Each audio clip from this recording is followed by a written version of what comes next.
Hello student, आप कैसे हो? Today we are going to start topic fundamental right. Student, competition में बहुत पूछा जाता है ये फंडामेंटल राइट, ठीक है, और इसमें छोटे छोटे क्वेश्चन पुटअप किए जाते हैं। फिर भी आज हम डिस्कस करेंगे फंडामेंटल राइट का। और मेरा जो यूट्यूब चैनल है वो पॉलिटी विद राज स्वामी है, ठीक है स्टूडेंट। अब देखिए मौलिक अधिकार देखिए, यानी संविधान के भाग 3 में है और अनुच्छेद 12 से 35 तक मूल अधिकारों का विवरण है। यानी इंडियन कॉन्स्टिट्यूशन के पार्ट 3 आर्टिकल 12 to 35 क्या है? मूल अधिकार है। इसे संयुक्त राज्य अमेरिका से लिए गए हैं। यानी जो फंडामेंटल राइट है वो कौन से संविधान से अडॉप्ट किए गए, बोरो किए गए हैं? संयुक्त राज्य अमेरिका यानी यूएसए के कॉन्स्टिट्यूशन से लिए गए हैं। स्टूडेंट, संविधान के भाग 3 को भारतीय संविधान पत्र या मैग्ना कार्टा कहा जाता है। स्टूडेंट, सबसे पहली बार 1215 में कहाँ? ब्रिटेन में संविधान की यानी मौलिक अधिकारों की मांग की थी। कहाँ की थी? 1215 में ब्रिटेन में, ठीक है। तब से इतने इंपॉर्टेंट है कि इनको मैग्ना कार्टा बोलते हैं। और भारतीय संविधान का जो मैग्ना कार्टा है वो भाग 3, ठीक है, यानी कौन सा स्टूडेंट?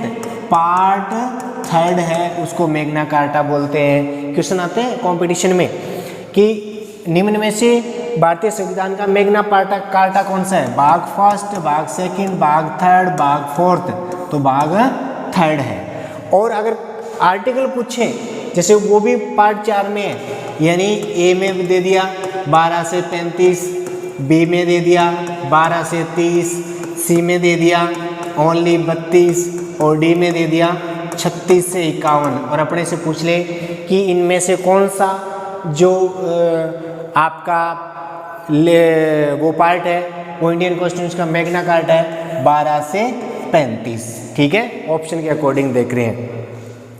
मूल संविधान में मूल अधिकारों की संख्या 7 थी, ठीक है। 44वें संविधान संशोधन 1978, ठीक है, के द्वारा संपत्ति के अधिकार को हटा दिया गया है और इसे संविधान के भाग 12 वेरी वेरी इंपॉर्टेंट यानी भारतीय संविधान के पार्ट यानी 12 में और अनुच्छेद 300 का क है, 300 का ए है, इसके अंतर्गत कानूनी अधिकार बना दिया गया है, ठीक है स्टूडेंट।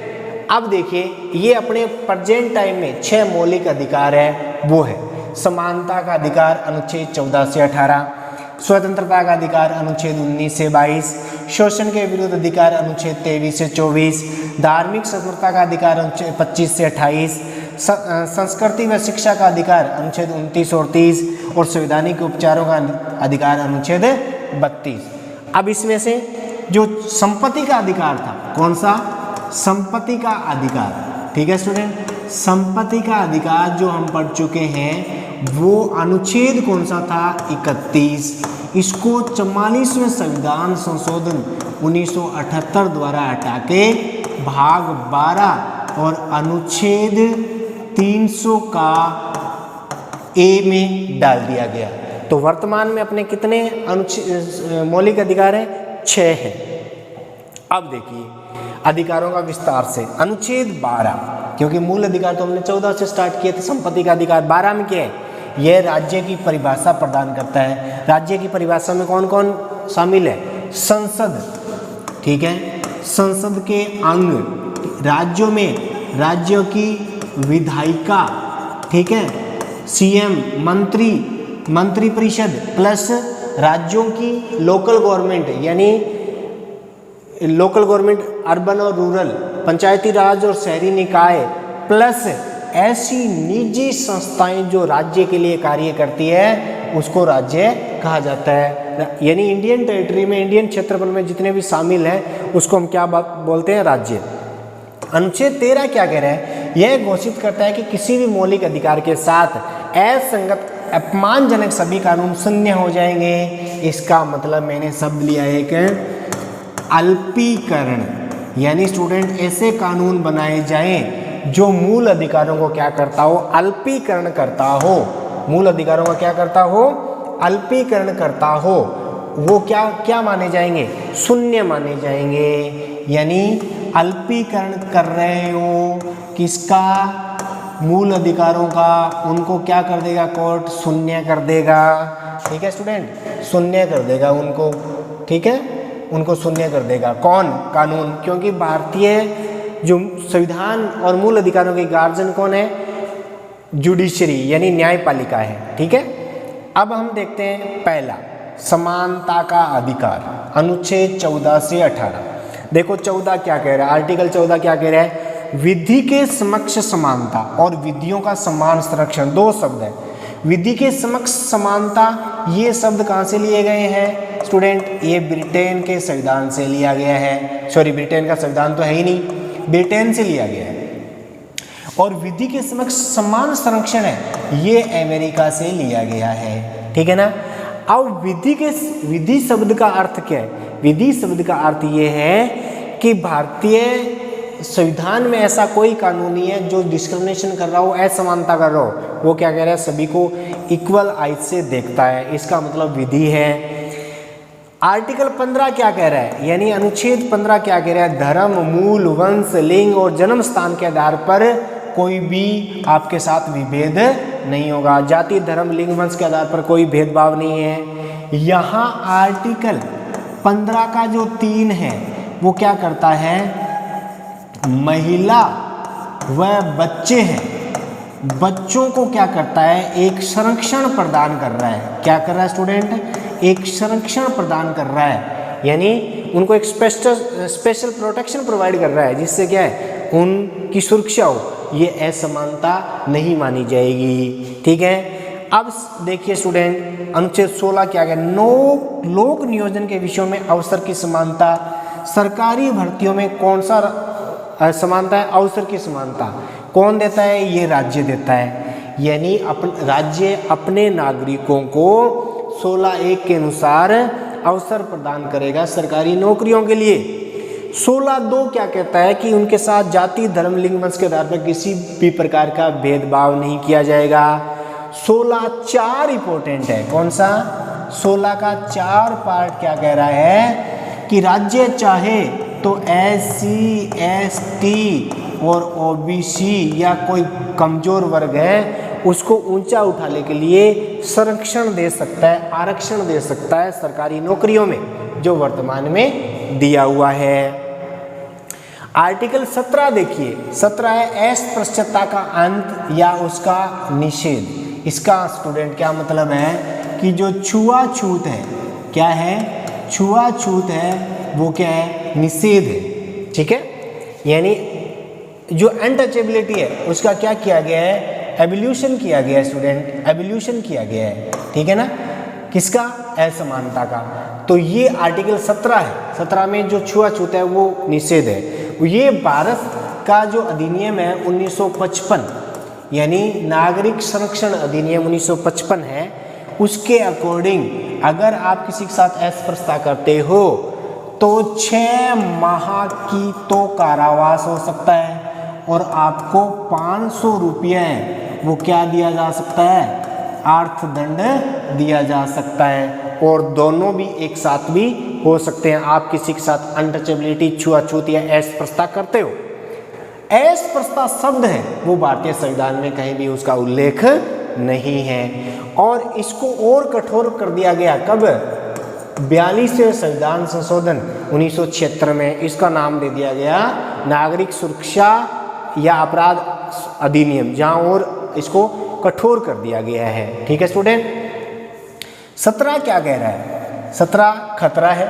ठीक है, इसमें क्या कहा जा रहा है कि इसमें अगर हम सेना और विद्या दो के अलावा कोई भी क्या नहीं देंगे, उपाधि नहीं देंगे, यानी एबोल्यूशन ऑफ टाइटल्स।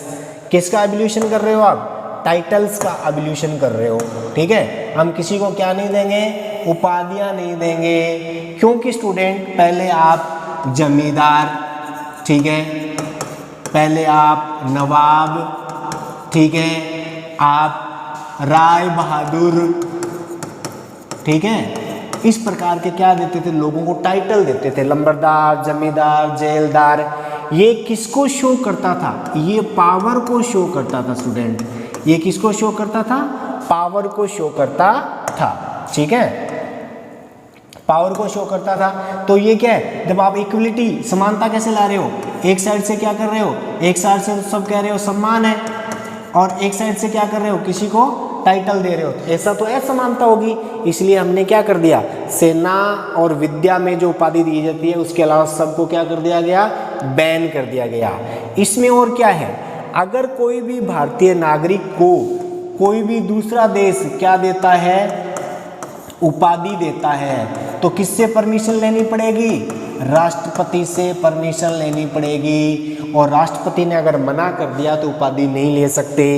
किसी भी भारतीय सरकारी कर्मचारी जो विदेशों में वर्क कर रहा है उसको भी भारत की परमिशन के बगैर उपाधि लेने का अधिकार नहीं है। ठीक है, दूसरा हमारा मूल अधिकार है स्वतंत्रता का अधिकार, जिसमें अनुच्छेद है 19 से 20।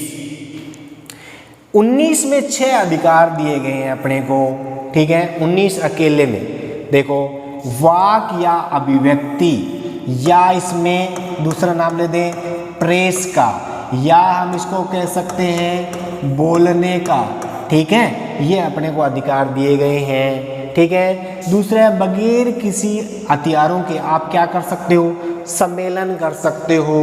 ठीक है, 19(2). 19(3) क्या कह रहा है, आप क्या बना सकते हो, संघ बना सकते हो, आप समिति बना सकते हो। ठीक है ना, हम जो प्राइवेट इंस्टीट्यूट बनाते हैं वो। ठीक है, ये कह सकते हैं संचरण मतलब विचरण, आप पूरे भारत में कहीं भी क्या कर सकते हो, घूम सकते हो बगैर किसी रोक टोक के। ठीक है, आप पूरे भारत में कहीं भी क्या कर सकते हो, निवास कर सकते हो बगैर रोक टोक के। ये वृत्ति या आपका कोई भी पैसा या आपका कोई भी कार्य या आपका कोई भी व्यापार आप पूरे भारत में कहीं भी कर सकते हो बगैर कोई रोक टोक के। ठीक है, ये आर्टिकल 19 अपने को 6 प्रकार की क्या स्वतंत्रता प्रदान करती है। बट ये अगर आपातकाल लगा हो तो आर्टिकल 358 के अकॉर्डिंग इनको क्या कर दिया जाता है, बैन कर दिया जाता है, इन पर रोक लागू की जा सकती है। तो कहने का मतलब मूल अधिकार क्या है, यानी कंट्रोल वाले हैं। अब एक क्वेश्चन अपने को याद आए, क्या ये सभी को दिए जाते हैं? स्टूडेंट याद रखना, आर्टिकल 15, 16, 19, कौन सा 19 यानी 19, article 19, article 29, article 30, very important question. ये विदेशियों को भी है, यानी दूसरे देश के नागरिक हैं उनको ये भी दिए गए हैं। भारतीयों को तो है ही है, विदेशियों को भी है। आर्टिकल 15, 16, 19, 29 और 30।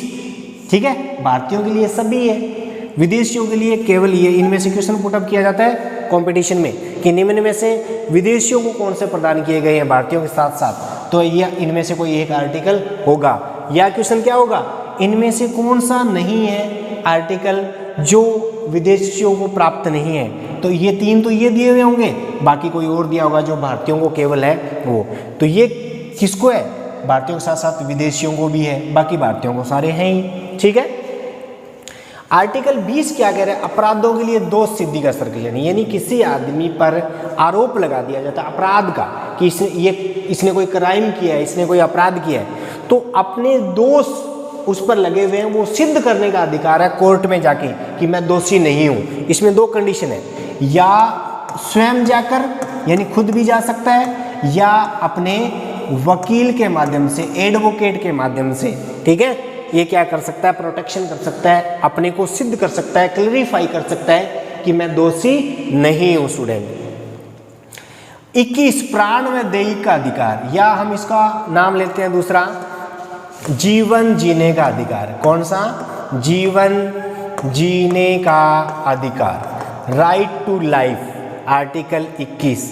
इसमें स्टूडेंट क्या है, इसमें यह है कि अपने को अपने प्राण की रक्षा करने का अधिकार है, और नहीं हो तो हम कोर्ट से उन अधिकारों की क्या करवा सकते हैं, रक्षा करवा सकते हैं। इनको हानि कोई नहीं पहुंचा सकता, किसके? प्राणों को, हम भी नहीं और दूसरा भी नहीं। इसमें अब क्या है, इसमें खूब सारे केसेस आते हैं। विदेश जाने का अधिकार भी क्या है? प्राण और देह का अधिकार है। हथकड़ी न डालने का भी अधिकार क्या है? प्राण और देह के अधिकार में काउंटेबल है, ठीक है ना। मनोरंजन करने का अधिकार भी क्या है? प्राण और देह का अधिकार है। नींद लेने का अधिकार भी क्या है? प्राण और देह का अधिकार है। इसी में आर्टिकल 21 का जो फर्स्ट पार्ट है उसमें हमने क्या जोड़ दिया? 86वें संविधान संशोधन 2002 द्वारा जो शिक्षा का अधिकार है, ठीक है स्टूडेंट, कौन सा? शिक्षा का अधिकार, ठीक है, वो किस में शामिल कर दिया? इसमें स्वतंत्रता के अधिकार में शामिल कर दिया। कब? 86 अमेंडमेंट 2002 में शिक्षा का अधिकार को भी प्राण और देह के अधिकार में शामिल कर दिया।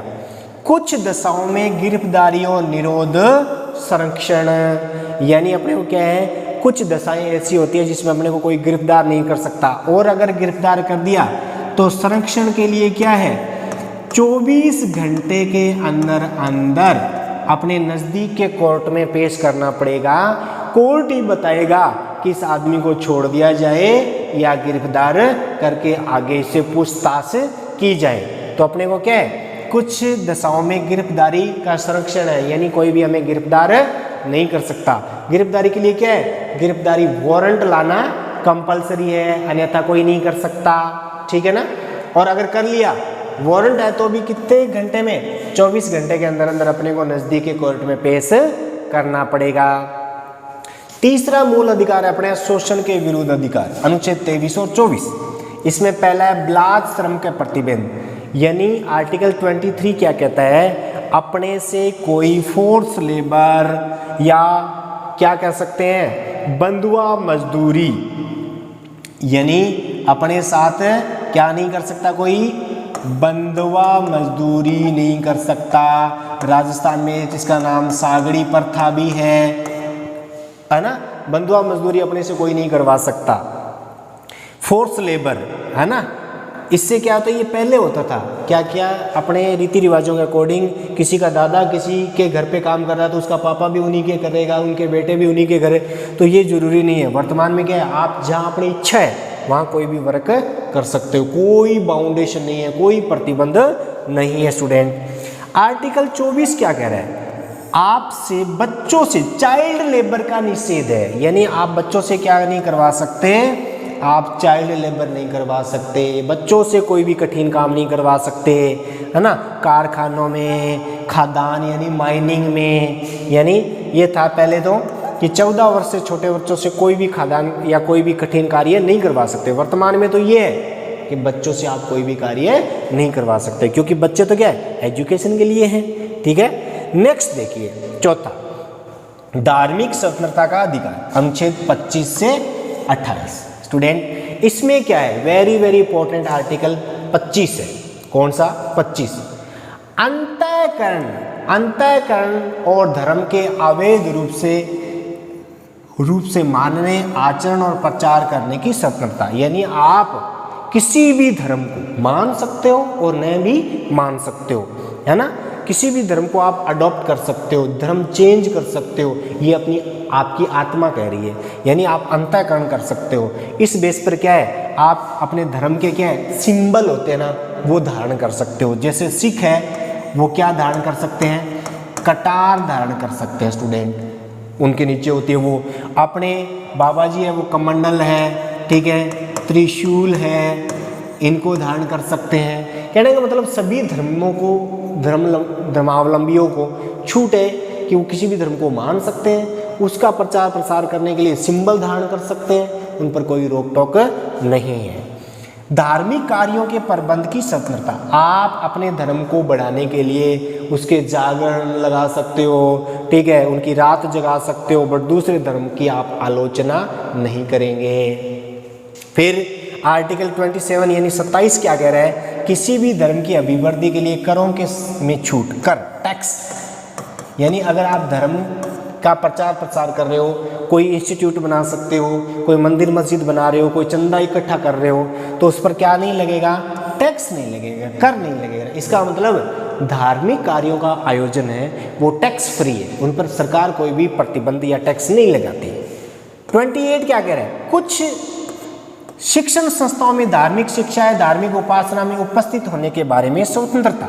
इसका मतलब क्या है, मेजोरिटी वाले अपने धार्मिक शिक्षा देने के लिए कोई भी संस्थान खोल सकते हैं।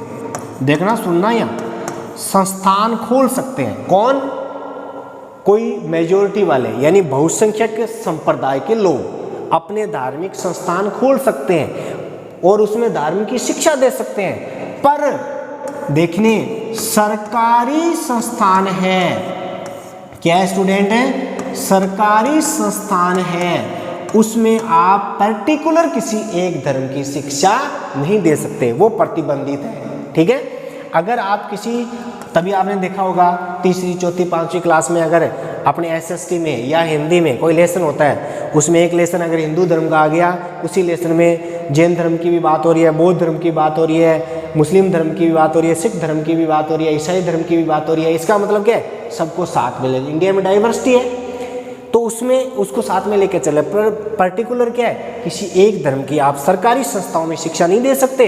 अगर आपको अपने धर्म की शिक्षा देनी है तो आप इंडिविजुअल आप अपने संस्थान खोल सकते हो, बट दूसरे धर्म की आलोचना नहीं करोगे आप। कौन सा आर्टिकल कह रहा है, 28 कह रहा है। पांचवा अपना मूल अधिकार है संस्कृति और शिक्षा का अधिकार, अनुच्छेद 29 और 30। ये माइनॉरिटीज के लिए, किसके लिए है, अल्पसंख्यक के लिए है स्टूडेंट। अल्पसंख्यक जो संख्या में कम है उनकी बात हो रही है, ठीक है, कंफ्यूजन नहीं होना है। अल्पसंख्यक क्या कर सकते हैं, भाषा, लिपि और संस्कृति की सुरक्षा के लिए उनका आयोजन कर सकते हैं। इसका मतलब अपनी भाषा को आगे इंक्रीज करने के लिए, अपनी लिपि को इंक्रीज करने के लिए, अपनी संस्कृति को इंक्रीज करने के लिए उनके कोई भी फेस्टिवल्स या आयोजन कर सकते हैं, त्यौहार आयोजन कर सकते हैं, कोई भी रोक टोक नहीं है। वो शिक्षण संस्थानों की स्थापना कर सकते हैं और उनमें क्या कर सकते हैं, और उनको अल्पसंख्यक वर्गों को अधिकार है। अब देखिए ये क्या करे, 28 बहुसंख्यकों को अपनी धार्मिक शिक्षण संस्था खोलने का अधिकार देता है, तो 30 क्या करता है, जो अल्पसंख्यक है उनको अपनी शिक्षा संस्थानें खोलने का अधिकार देता है। अपने धर्म की शिक्षा देने के लिए इंस्टीट्यूट खोल सकते हैं, अपने धर्म के को प्रचार प्रसार करने के लिए ऐसी संस्थाएं खोल सकते हैं। ठीक है स्टूडेंट, आगे देखिए आर्टिकल 31 संपत्ति के अधिकार को हम पहले पढ़ चुके हैं, क्योंकि उनको जो संपत्ति का अधिकार है, यानी आपका जो संपत्ति का अधिकार है, संपत्ति का अधिकार, ठीक है, वो कौन से अनुच्छेद में है, वो 31 नंबर आर्टिकल में है।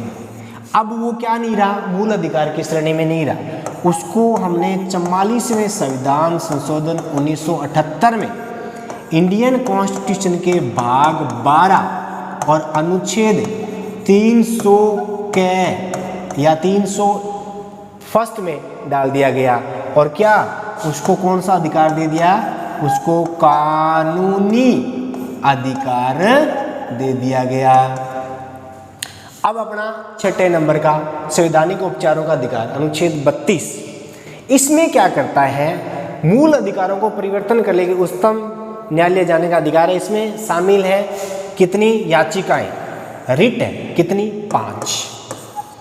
बंदी प्रतिक्षण याचिका, परमादेश, प्रतिषेध, उत्प्रेषण और अधिकार परीक्षा। सुप्रीम कोर्ट तो आर्टिकल 32 के अकॉर्डिंग 5 रिट जारी कर सकता है, और हाई कोर्ट अनुच्छेद 226 के अकॉर्डिंग ये 5 रिट जारी करके मूल अधिकारों को सुरक्षित कर सकता है। बंदी प्रतिक्षण याचिका मतलब है चाहे वो निजी आदमी हो चाहे सरकारी आदमी हो, किसी भी आदमी को कोई भी बंदी बना नहीं सकता, चाहे कोई भी हो। अगर किसी ने अरेस्ट कर लिया तो 24 आवर्स में आप नज़दीक के कोर्ट में पेश करेंगे और कोर्ट ही डिसाइड करेगा कि इस आदमी को छोड़ दिया जाए या अरेस्ट किया जाए। ठीक है, ये निजी और प्राइवेट दोनों पे है, बाकी सारी निजी प्राइवेट संस्थाओं सरकारी संस्थाओं पे है, ये निजी और सरकारी दोनों पे काम करता है। परमादेश का मतलब है अपर कोर्ट लोअर कोर्ट को या गवर्नमेंट सर्वेंट को आदेश देते हैं।